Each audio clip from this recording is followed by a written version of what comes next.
Oke, selamat pagi, siang, sore, atau malam. Berjumpa kembali ya, kita di pertemuan 5 sampai 7 ya, mata kuliah mesin listrik dasar, yaitu materinya adalah tentang transformator bagian pertama. Nah, sebelum kita membahas tentang transformator, ada baiknya kita membahas atau mengetahui dulu tentang sistem pengadaan energi listrik ya. Sistem pengadaan energi listrik. Jadi kalau kita berbicara dalam teknik tenaga listrik, baik itu arus searah maupun arus bolak-balik, dikenal dengan sistem pengadaan energi listrik sebagai berikut. Yaitu ada yang bagian pembangkit sebagai sumber tenaga listrik yang antara lain berupa PLTA, PLTU, PLTD, PLTN, dan sebagainya.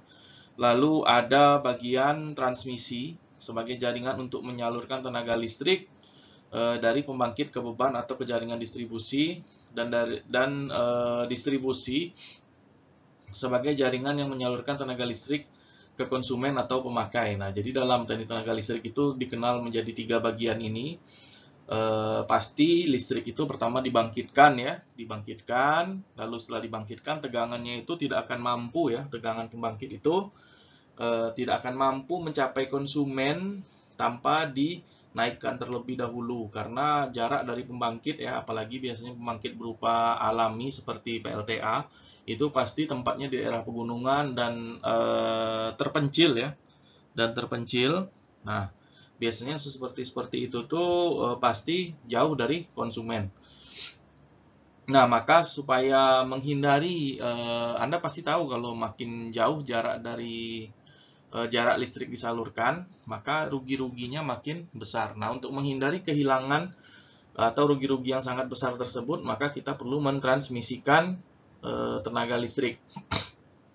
Nah, untuk mentransmisikan ini, itu biasanya tegangannya itu sekitar 150 kV, 275 kV, bahkan ada yang 500 kV. Nah, kalau pembangkit ini biasanya tegangannya ya kV juga, tapi kecil, mungkin 20 kV atau 15 kV.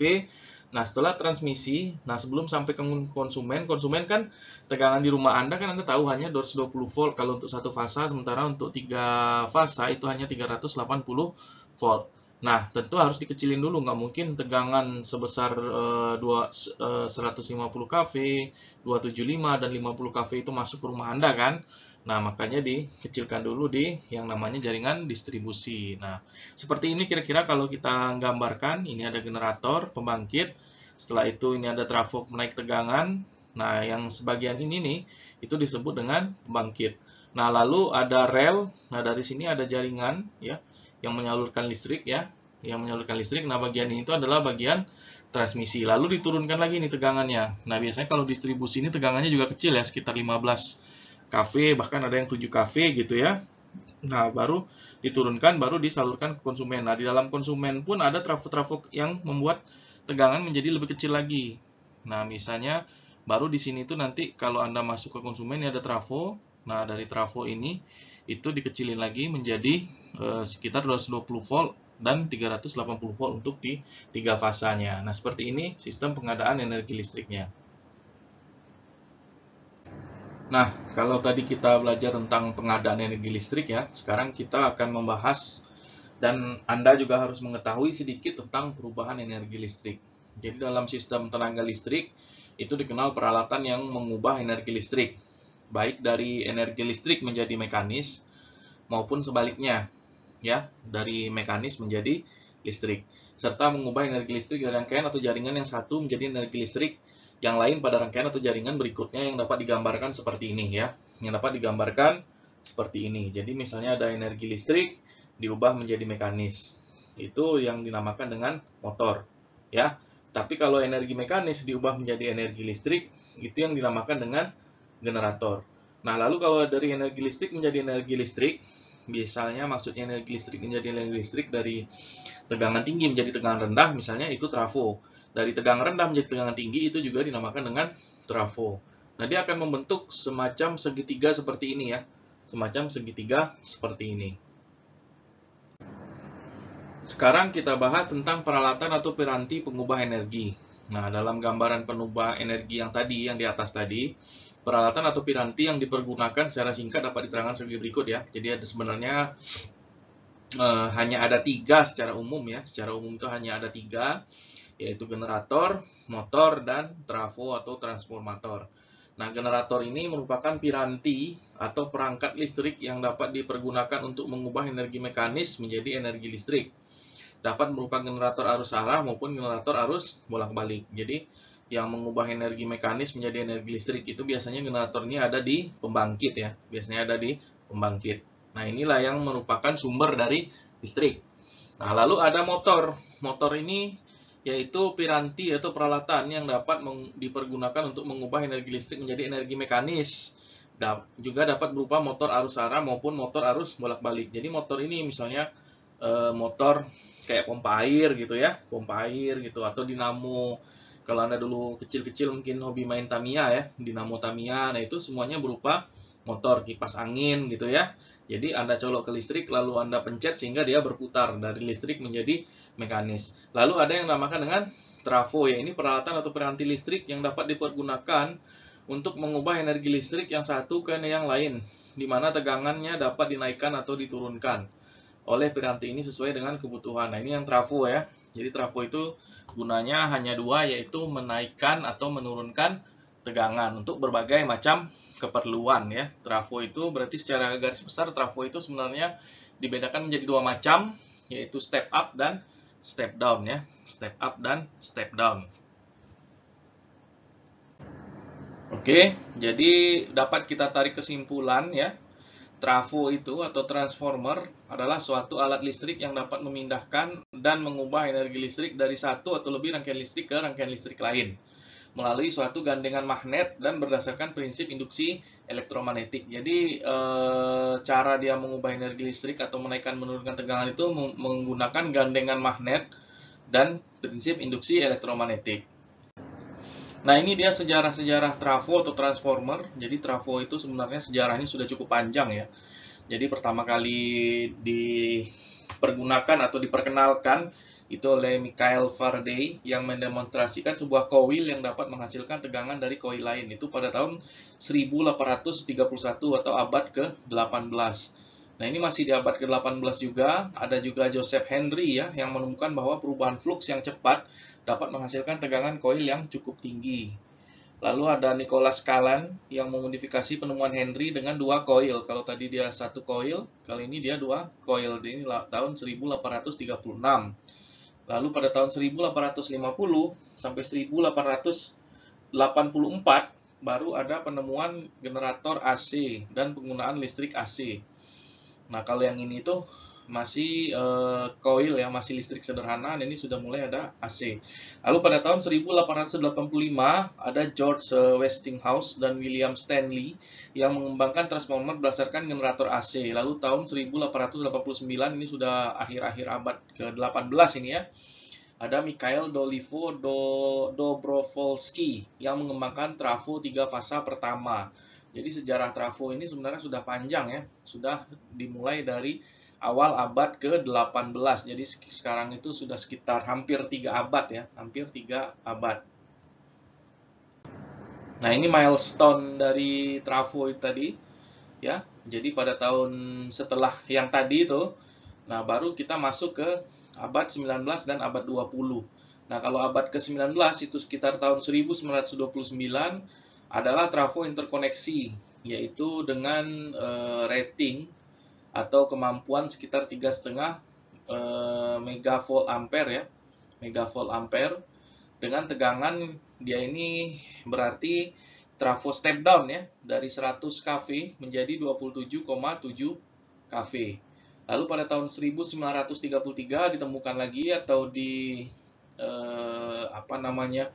diproduksi lagi sebuah trafo dengan kapasitas yang lebih besar lagi. Kalau tadi itu hanya 3,5 MVA, ini 40 MVA. Dengan tegangannya juga drastis ya. Dari 220 kV diturunkan menjadi 8,8 kV. Ini trafo 3 fasa.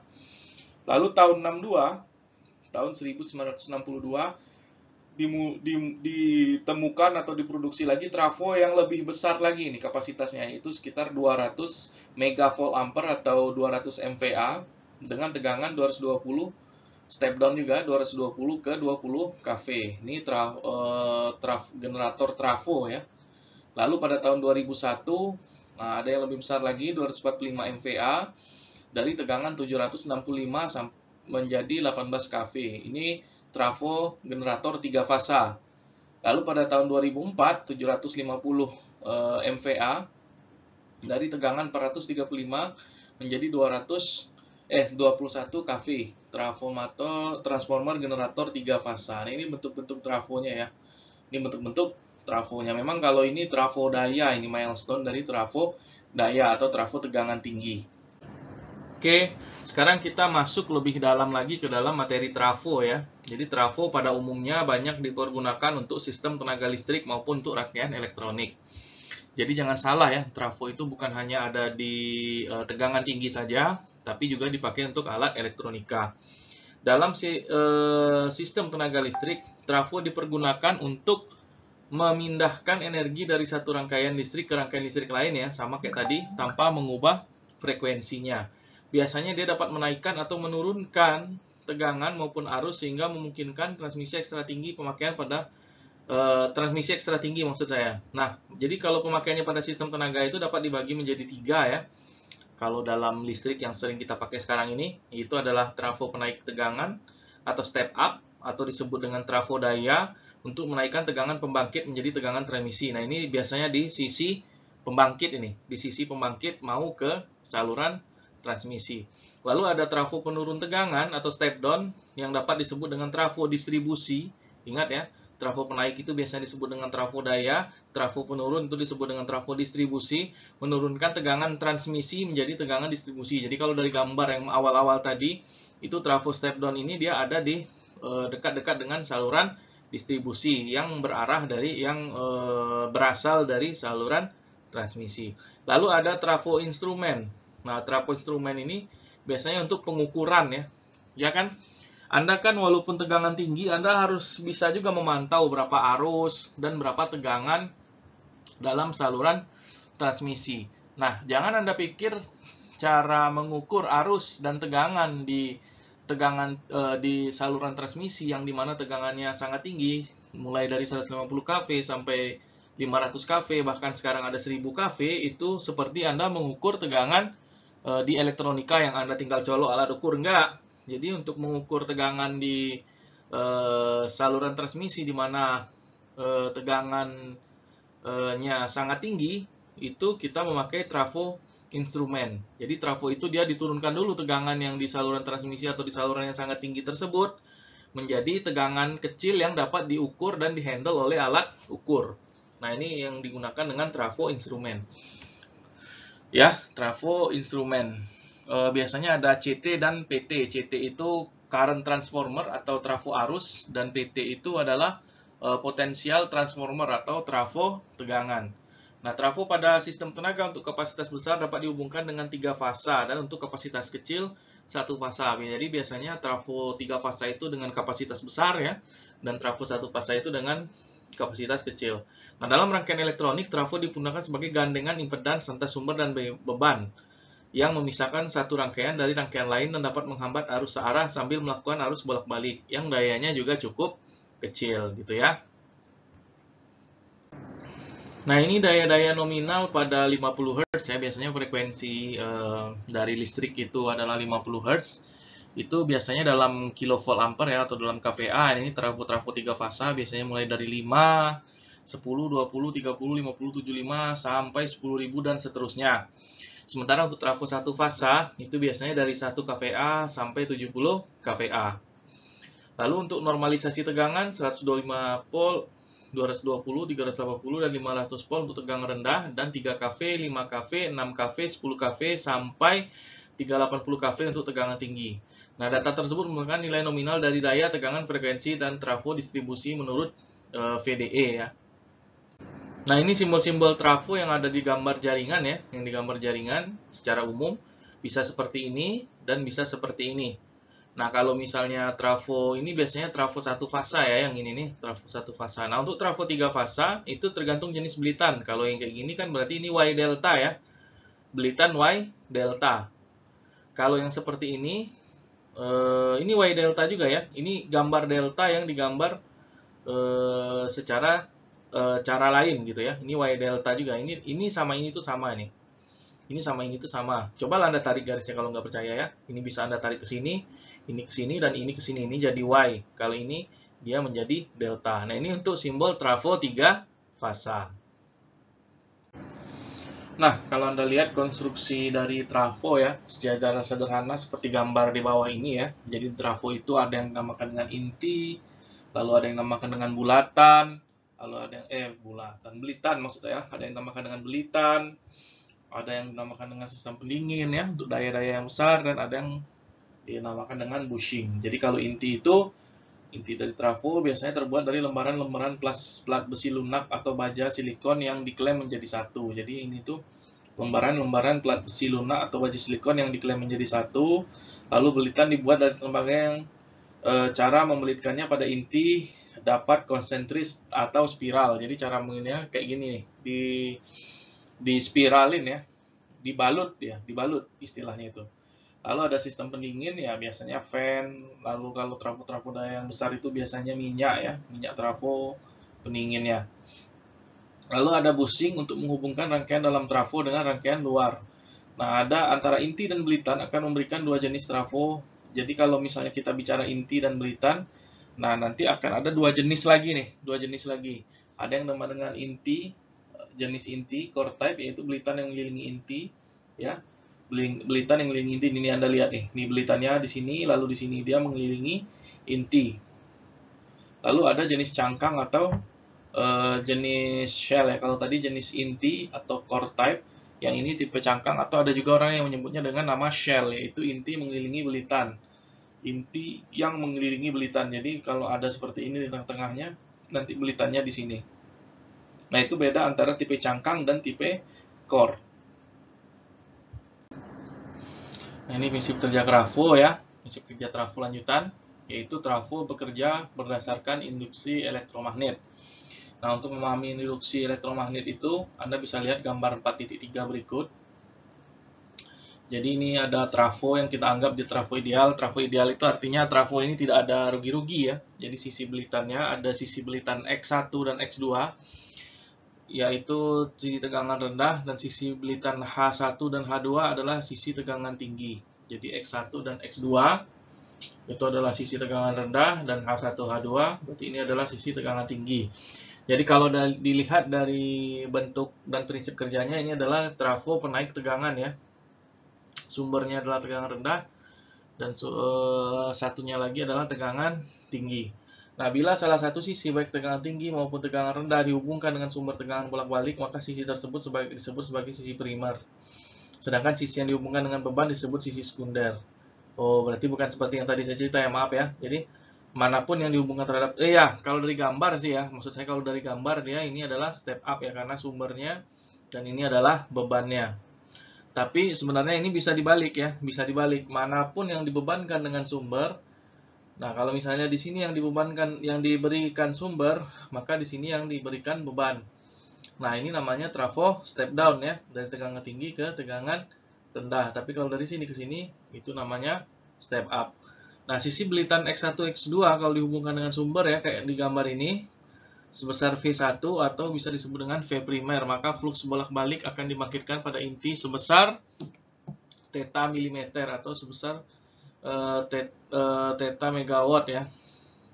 Fluxnya sebesar theta megawatt ini akan melingkar dan menghubungkan belitan kawat primer dengan belitan kawat sekunder, serta menghasilkan tegangan induksi atau EMF sama dengan GGL pada belitan primer sebesar E1 sama dengan EP aksen, maupun pada belitan sekunder sebesar E2 sama dengan ES aksen yang akan mengikuti persamaan ini. Nah, ini persamaannya E1 sama dengan EP sama dengan 4,44 kali F kali NP ya.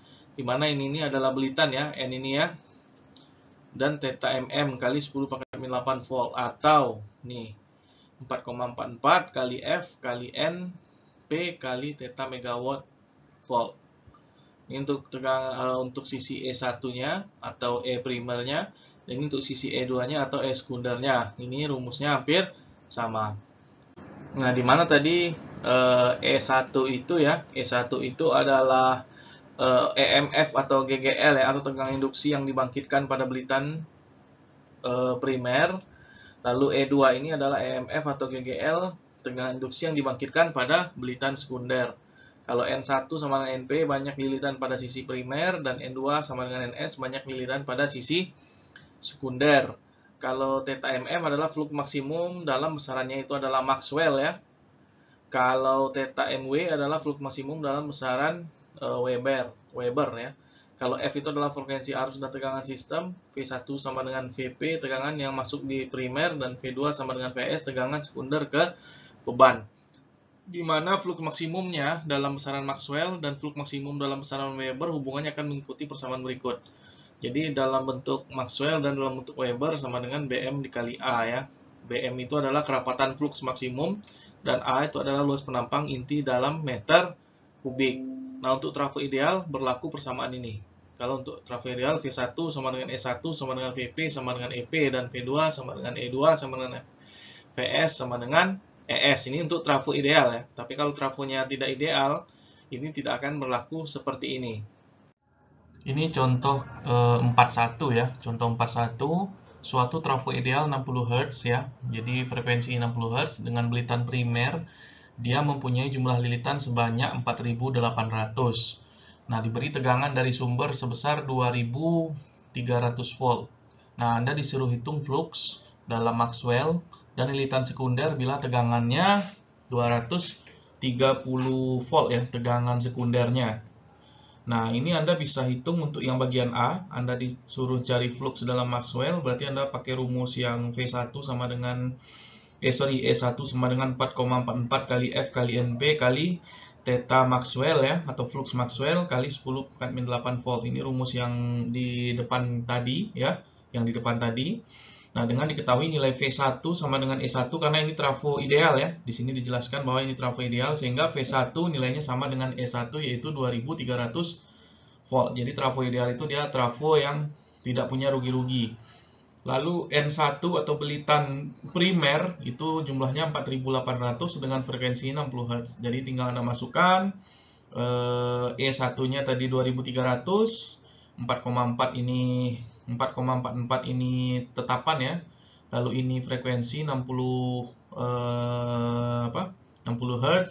Lalu ini belitan primer 4800. Nah, Anda disuruh cari fluxnya dalam Maxwell. Jadi flux sama dengan, ya ini Anda kalikan dulu baru Anda bagi, sehingga didapatkan fluxnya sama dengan 1,8 kali 10⁻⁵ Maxwell. Nah, ini untuk bagian B-nya tadi ya. Untuk bagian B-nya, tadi kan Anda sudah dapat tadi bagian A-nya untuk fluxnya itu adalah 1,8 kali 10⁻⁵ kali 10⁻⁸ Weber ya. 1,8 kali 10⁻⁵ Weber ya tadi. Nah, jadi kalau Anda disuruh cari lilitan sekunder kan berarti kalau flux sama ya, mau sekunder mau primer. Jadi Anda tinggal masukkan rumus yang kedua. Kalau tadi kan E1, kalau yang sekarang ini adalah E2. Jadi E2 sama dengan 4,44 kali F kali NS. NS ini sekarang adalah belitan sekunder dan fluxnya.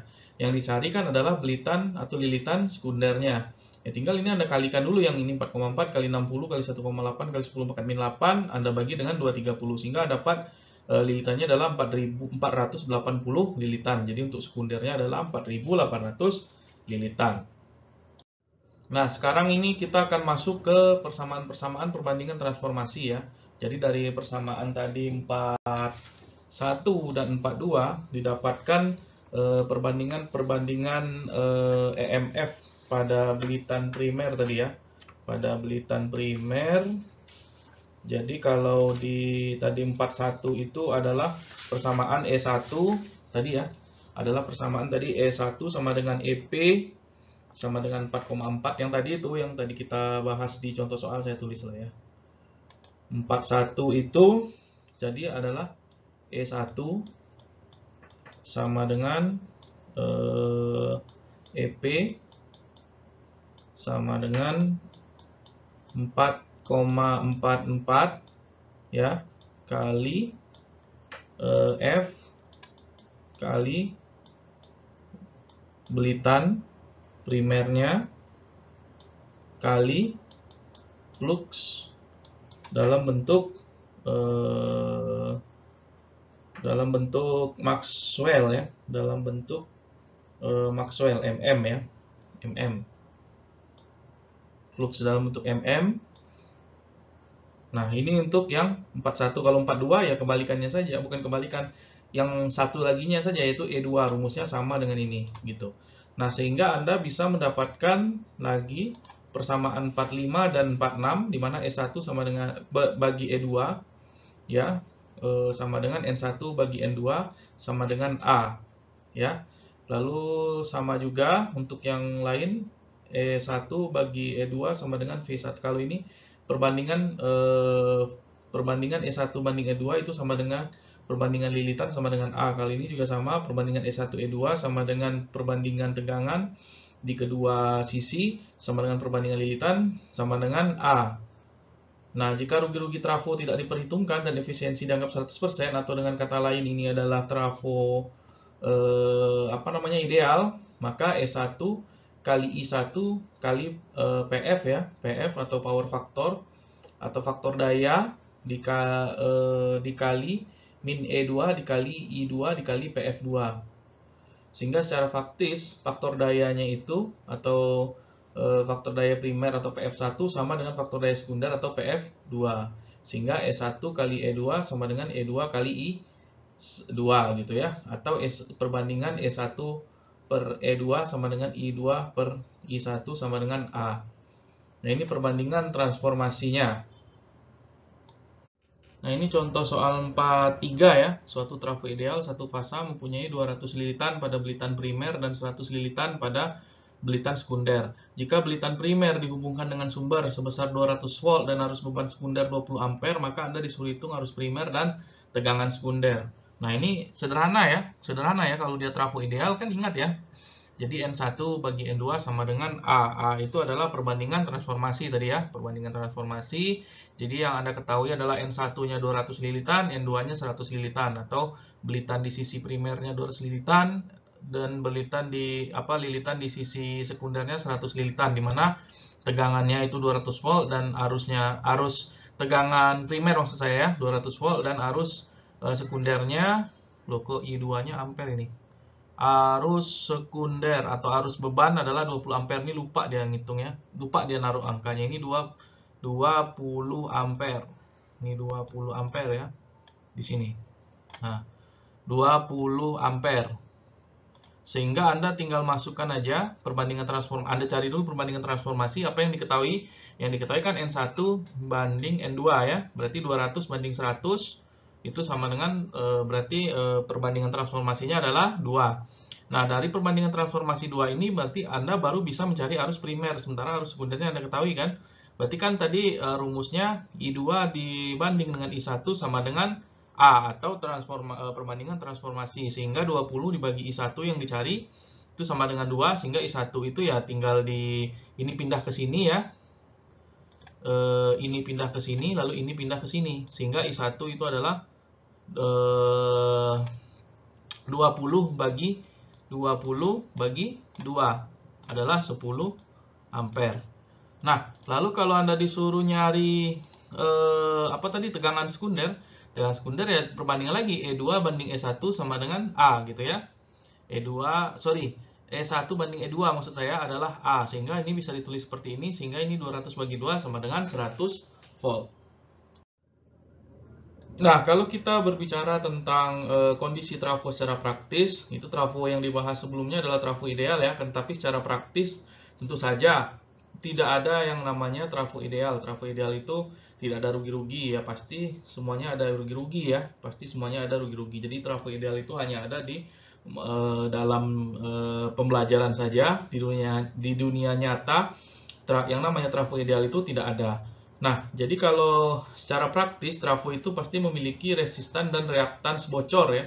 Pasti ada bocor-bocor baik di sisi primer maupun di sisi sekunder, sehingga trafo secara praktis yang digambarkan dengan beban kalau tadi itu secara ideal ya, secara teoritis. Kalau ini secara praktis. Nah, secara praktis ini ada R1 X1 nih yang arus bocornya lalu masuk ke dalam belitan ya. Di sini ada flux bocor primer atau digambarkan dengan θ1. dan ada hambatan resistan belitan primer R1, dan X1 itu adalah reaktans bocor induktif dari lilitan primer karena sebab oleh flux bocor. Nah, ini trafo, lalu ini E2, X2 R2, ya sama tadi ada X2 itu reluktan bocor induktif dari lilitan sekunder, kalau R2-nya itu adalah reaktansi bocor sekunder, dan ada flux bocor sekundernya yaitu θ2, di mana sehingga kita bisa tulis Z1 sama dengan R1 tambah JX1, ya, ingat ini bilangan kompleks kemarin ya. Z1 tambah R1 tambah JX1 sama dengan akar R1 kuadrat tambah X1 kuadrat sudut tangen min 1 atau arkus tangen X1 per R1. Nah, kalau dinyatakan dalam persamaan. Nah, kalau impedans belitan sekunder dinyatakan dalam tadi, ini impedans belitan primer ya. Kalau belitan sekunder, R2 tambah JX2 sama dengan akar R2 kuadrat tambah X kuadrat sudut arkus tangen X2 per R2. Nah, karena trafo berbeban, maka arus yang mengalir mengakibatkan rugi tegangan pada primer maupun sekunder ya. Nah, secara vektor dia bisa ditulis E1 sama dengan V1 dikurang I2 kali Z1 secara vektor, sehingga bisa ditulis seperti ini. Kalau lalu untuk yang keduanya atau sekundernya bisa ditulis seperti ini. Nah, dari persamaan 412 dan 413 kita bisa buat persamaan sehingga nilai V1 ya, nilai V1 itu pasti akan lebih besar daripada nilai E1.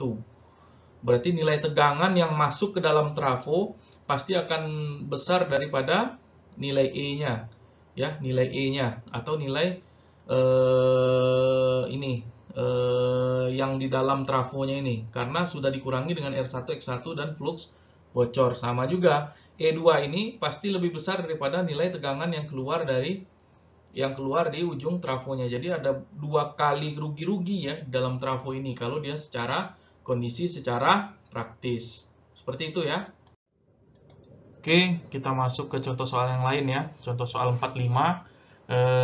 Soalnya hampir sama dengan soal sebelumnya, yaitu suatu trafo step down atau penurun tegangan dari 230 volt, 2300 volt maksud saya, menjadi 230 volt, mempunyai daya 750 kVA dan frekuensinya 60 Hz.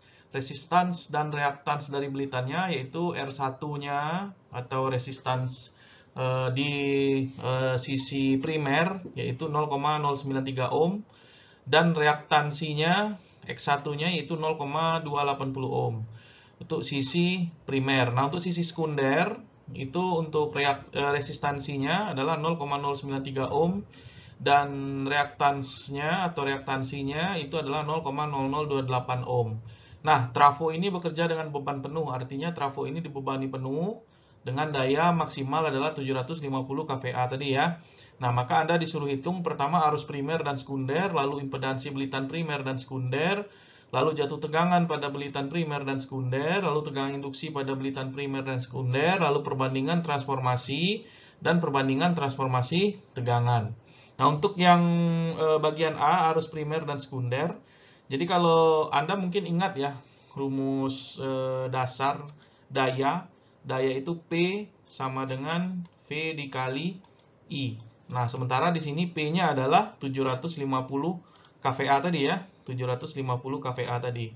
Sehingga Anda tinggal masukkan, berarti kalau Anda disuruh nyari I atau arus, ya berarti kan daya dibagi tegangan ya. Nah, dayanya kan sudah ketahuan itu adalah 750 kVA. Karena dia dalam kVA, ya, dalam kilo, maka supaya dia menjadi VA itu Anda kalikan 1000 ya, Anda kalikan 1000.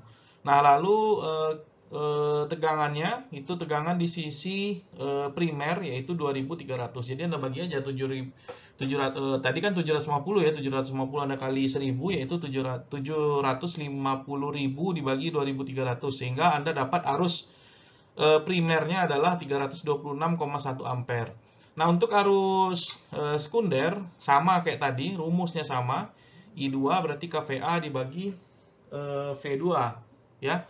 kVA dibagi V2 yaitu 750.000 dibagi 230 sehingga menjadi arus untuk I2-nya adalah 3261 ampere.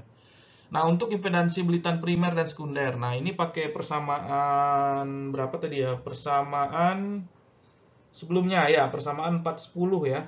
410. Jadi kalau Anda disuruh nyari Z, ya, ini juga ada di bilangan kompleks ya. Z itu adalah R1 kuadrat ditambah X1 kuadrat ya. Kalau Z itu kan dia gabungan ya, gabungan antara reaktans dan resistan ya. Kalau impedansi itu gabungan dari, jadi impedansi ya ini juga dasar ya, dasar. Jadi Z itu adalah apa? R ditambah JX ya, R ditambah JX, di mana R-nya resistan dan J-nya itu adalah reaktans. Nah, sehingga kalau Anda disuruh nyari nilai besar atau berapa besar dari Z, itu adalah Anda akarkan R1 kuadrat tambah X1 kuadrat ya, kalau untuk sisi primer ya. Sehingga Anda kuadratkan aja 0,093, kan nilainya sudah ada nih, 0,093 ditambah 0,280 ohm dikuadratkan, sehingga Anda nanti dapat nilai Z-nya adalah 0,295 ohm. Nah, begitu juga untuk sisi sisi sekunder ya, sisi sekunder atau tegangan rendahnya sama juga, sehingga nanti Anda dapat Z-nya itu adalah 0,00295 ohm. Nah, bagaimana untuk yang C, jatuh tegangan pada belitan primer dan sekunder? Nah, kalau jatuh tegangan itu kan Anda pakai tadi rumus 412 ya. 412, Anda lihat halaman sebelumnya. Nah, di mana untuk jatuh tegangan, kan kalau tegangan itu, nah ini juga lagi-lagi rumus umum ya. Rumus dasar itu kan nilai V sama dengan apa? VIR ya. V sama dengan I dikali R. Nah, karena kita berbicara dalam skop arus bolak-balik, maka R ini adalah Z ya. R ini kalau dia harus bolak-balik dia tidak ada R saja, dia ada reaktans juga, sehingga gabungan keduanya adalah Z atau impedans ya. Sehingga untuk tegangan, jadi untuk tegangan di arus AC adalah I dikali Z. Ya itu ya, I dikali Z, bukan I dikali R lagi ya. Nah, itu perbedaan antara DC dan AC. Nah, jadi kalau misalnya disuruh cari jatuh tegangan pada belitan primer, ya tinggal kalikan aja arus primer dikali Z atau rugi-rugi dari sisi primernya tadi. Anda kalikan sehingga jatuh tegangannya adalah sekitar 96,2 volt ya. I1 kali Z1. I1-nya Anda dapat dari sini tadi, Z1-nya Anda dapat dari sini tadi, Anda kalikan adalah 96,2. Nah, begitu pula untuk sisi sekunder sama Anda kalikan juga, sehingga Anda dapat I2 kali Z2 ya. I2 itu adalah arus di sisi sekunder dan Z2 adalah jatuh atau impedans ya, rugi-rugi di sisi sekundernya. Anda tinggal kalikan sehingga Anda dapat nanti jatuh tegangannya adalah 9,62 volt untuk sisi sekunder. Nah, lalu Anda disuruh juga nyari bagian D adalah tegangan induksi pada belitan primer. Nah, tegangan induksi itu Anda pakai persamaan sama ya, kayak yang di halaman sebelumnya, yaitu 412 dan 413. Ini untuk sisi primer, rumusnya adalah V1 dikurang I1 Z1. Sementara untuk sisi sekunder, nilainya adalah V2 ditambah I2 kali Z2. Sehingga dapatlah E-nya atau tegangan induksi pada belitan primernya adalah 2203,8 volt. Sedangkan untuk sisi sekundernya adalah 239,62 volt ini. Nah, di mana perbandingan transformasi ini sebenarnya bagian E ya. Ini sebenarnya pertanyaan yang E, yaitu perbandingan transformasi atau nilai A-nya adalah E1 dikali E2. A sama dengan E1 dibagi E2. Maksud saya perbandingan antara E1 dibagi E2. Ya.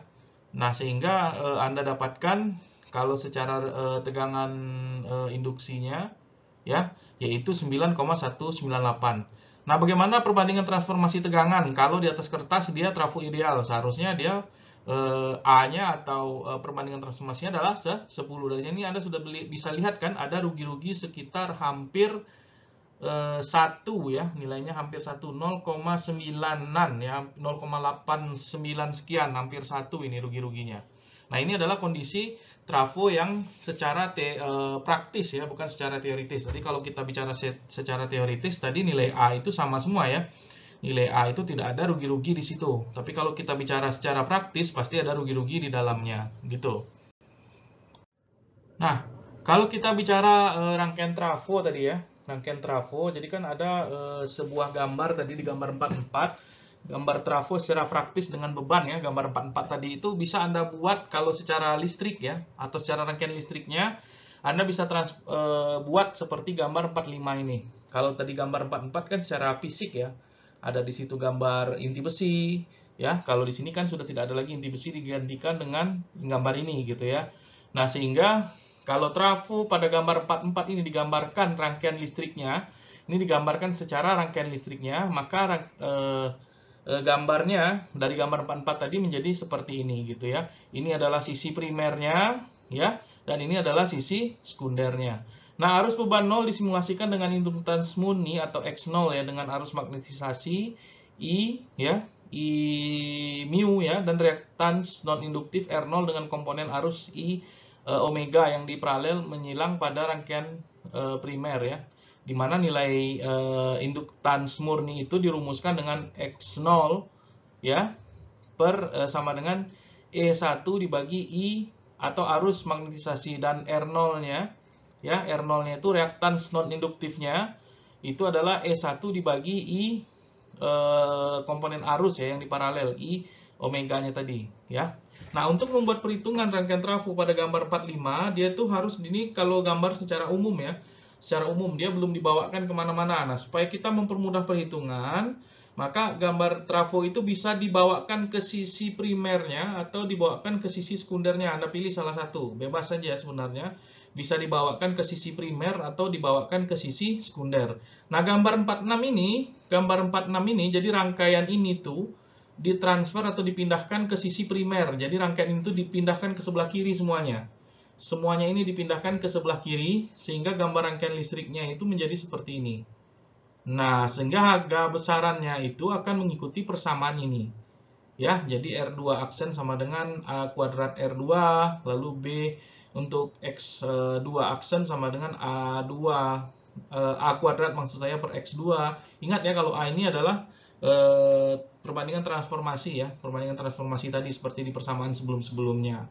Nah gitu, ini kalau kita bawakan ke sisi primer. Nanti slide selanjutnya kita lihat kalau dia dibawakan ke sisi sekundernya. Ya, jadi kalau Z aksen L ini apa bedanya Z aksen L? Apa bedanya dengan ZL? Jadi kalau Z aksen L ya artinya Z yang dibawakan saat dia ditransfer ke posisi primer gitu ya. Rangkaiannya itu dibuat atau ditransfer ke posisi primer sehingga A kuadrat dikali ZL seperti itu. Nanti kita lihat yang rangkaian sekunder yang ditransfer ke sisi rangkaian trafo yang ditransfer ke sisi sekundernya. Kalau ini kan tadi ditransfer ke sisi primer. Jadi sebelum kita masuk ke yang dibawakan ke sisi sekunder, jadi ini dia rangkaian ekivalennya setelah tadi dikonversi, maka nanti jadi rangkaian ekivalennya seperti ini. Nah, baru Anda bisa hitung Z totalnya, Z1 sama dengan Z0, Z2 aksen, tambah Z aksen L, bla bla bla, seperti persamaan 417 ini, dan dengan ini Anda bisa menghitung nilai Z yang lainnya, Z1, Z2 aksen, dan Z0. Oke, kita masuk ke contoh selanjutnya ya, yaitu contoh 46. Jadi seperti soal-soal sebelumnya, suatu trafo 2300 menjadi 230 volt atau trafo step down ya, dengan sisi primernya 2300 volt dan sisi sekundernya 230 volt dengan frekuensinya 50 Hz, mempunyai parameter sebagai berikut, di mana R1-nya adalah 0,286 ohm dan X1-nya sama dengan 0,73 ohm. Lalu R2 aksennya adalah 0,319 ohm dan X2 aksennya adalah 0,73 ohm. Lalu R0-nya adalah 250 ohm dan X0-nya adalah 1250 ohm. Impedans beban sekunder sebesar ZL ya. ZL-nya adalah RL-nya berarti 0,387 dan untuk JX ya, XL-nya adalah 0,29. Nah, dengan mempergunakan rangkaian ekivalen sebenarnya, nah ini sudah saya tambahkan di sini, rangkaian ekivalen sebenarnya itu seperti ini ya. Seperti ini. Nah, Anda disuruh menghitung pertama arus primer, lalu arus sekunder, lalu arus beban 0, faktor daya input, daya output, rugi tembaga primer, sekunder, rugi inti besi, dan efisiensi. Nah, ini untuk penyelesaiannya, jika keadaannya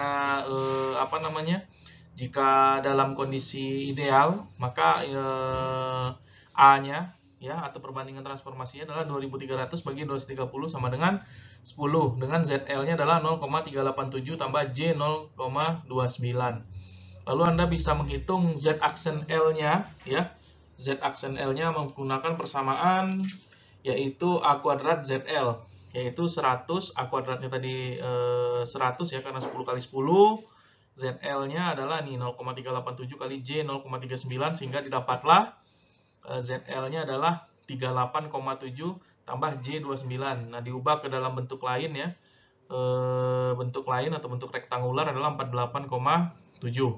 Nah, di mana Z aksen 2-nya itu dapat dari sini ya. R aksen 2 ditambah J X aksen 2. Ini bukan 0,37 ya, tapi 0,73 yang salah tulis ini. Sehingga ini R2 aksennya adalah 0,319 dan X2 aksennya adalah 0,73. Lalu Z2 aksen tambah ZL aksen ya, Z2 aksen tambah ZL aksen yaitu 319 tambah J 0,73 ditambah 38,7 tambah J 29, sehingga jadi 39 tambah J 29,7 atau 49 sudut 37,7. Lalu Y0-nya, Y0 itu pakai persamaan di depan tadi ya. Y0 itu adalah 1 R0 ditambah JX0 ya. Jadi Y0 itu rumusnya Y0 sama dengan 1 R0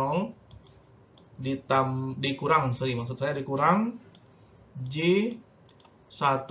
per X0. Itu ada di persamaan 18 di halaman sebelumnya ya. Di persamaan 18 di halaman sebelumnya, sehingga tinggal dimasukkan nilai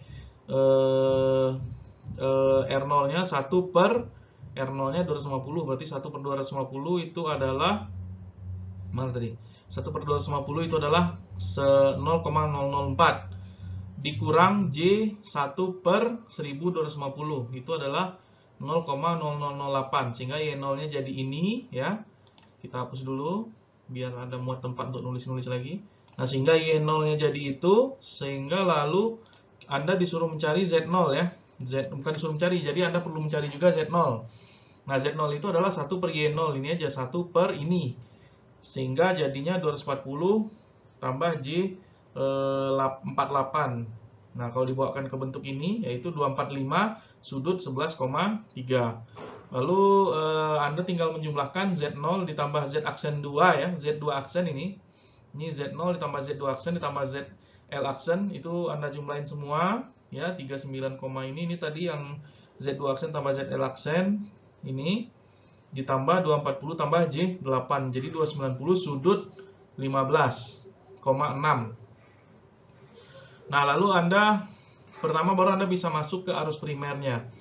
Nah, arus primernya itu I1 sama dengan V1 per Z total ini ya. Ini adalah nilai Z total, I1 per Z total, yaitu 2300 sudut 0 per Z totalnya. Ya, Z totalnya, sehingga didapatkanlah nilai I1-nya adalah 54,8 sudut min 33,7. Lalu Anda disuruh cari I2. I2 itu adalah I1 dikali Z0 per Z0 per Z0 ditambah Z2 aksen tambah ZL aksen ya. Sehingga ini dapat ini I-nya 54,8 sudut min 33,7 dikali 245 sudut 11,3 Z0 ya. Mana Z0 tadi? Nah, ini 245 sudut 11,3 dibagi nih 290 sudut 15,6 ya. Sehingga didapatkanlah 46,2 sudut min 38. Lalu Anda disuruh cari I0. I0 itu adalah I1 dikali Z2 aksen tambah ZL aksen per ini. Sehingga didapatkanlah, dan nilainya adalah 9,26 sudut min 12. Nah, lalu faktor daya input. Nah, faktor daya input tentu saja dia bergantung kepada I1 ya, karena inputnya kan di I1 kan. Inputannya di I1 ini, sehingga cos 33,7 ini ya, di I1 cos 33,7 itu adalah 0,832, karena dia nilainya minus maka dia mengikut atau ini lagging ya, mengikut atau lagging. Lalu daya inputnya ya Anda tinggal mengalihkan ya, daya kan V dikali I ya, karena ini AC maka V1 dikali I1 dikali cos theta, ada cos theta-nya. Tinggal Anda masukkan 2300 kali 54,8 kali 0,83 menjadi daya inputnya adalah 105 kW. Ini jelas ya. Lalu daya output. Nah, daya outputnya itu Anda bisa lihat di sini. Daya outputnya itu ini kan output di sini ya. Output di sini. Nah, daya outputnya itu bergantung kepada nilai apa? Nilai ZL-nya ya. Nilai ZL, nilai I2 aksen, dan lain-lain. Nah, sehingga daya outputnya itu nilainya adalah P ya. Saya tulis saja daya outputnya itu untuk yang ini ya, untuk yang bagian F. Karena dia di sisi ujungnya, sehingga daya outputnya itu adalah I2 aksen dikali apa? ZL aksen. ZL aksen karena dia posisinya di sini ya. Ya, ini di sini. Jadi I2 aksen dikali ZL aksen. Sehingga dimasukkanlah nilainya I2 aksen itu kan 46,2 ya. I2 mana tadi? I2 nih, I2 aksen 46,2 dikali ZL-nya 38,7. Mana ZL tadi? ZL ini ZL 38,7 sehingga didapatkan daya outputnya 82,7 kW. Lalu rugi tembaga primer. Nah, Anda lihat, rugi tembaga primer berarti dia di sisi primer ya, di sisi primer berarti di sini nih. Rugi tembaga primer itu hubungannya dengan R1. Nah, yang lewat di R1 itu apa? Adalah I1 nih, yang lewat di R1 ini adalah I1 sehingga tentu saja rumusnya untuk itu tadi ini bukan F ya, maksud saya ini P untuk yang bagian F. Nah, lalu ini untuk bagian G dia ada berapa ini? 1 2 3 4, ada 4 bagian ya. Untuk bagian G yang bagian pertamanya rugi tembaga primer berarti dia rumusnya itu adalah kalau Anda melihat yang di sini tadi ya, saya ulangi lagi. Berarti rugi tembaga primer itu di sini ya. Rugi tembaga primer itu di sini yang ada hubungannya dengan I1 dan R1 sehingga rumusnya tentu saja ini ya. Tentu saja seperti ini. P sama dengan I1 aksen. I1 kuadrat dikali R1. Nah, Anda bisa lihat di sini I1, mana I1 di sini I1. Nah, I1 itu 54,8 ya ini, 54,8 kuadrat dikali dengan R1. R1-nya itu nih 0,286 ohm.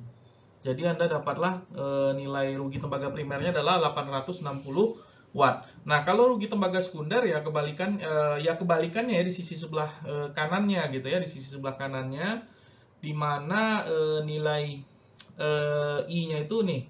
Berarti yang bagian sini nih, nilai I-nya itu erat hubungannya dengan I2 aksen dan R-nya itu adalah R2 aksen ya. I2 aksen dan R-nya itu adalah R2 aksen sehingga Anda bisa tulis nilai P untuk tembaga sekunder itu adalah I2 aksen kuadrat ya, I2 aksen kuadrat. Ini kuadratnya jangan lupa ya. Nah, ini I2 aksen kuadrat dikali R2 aksen.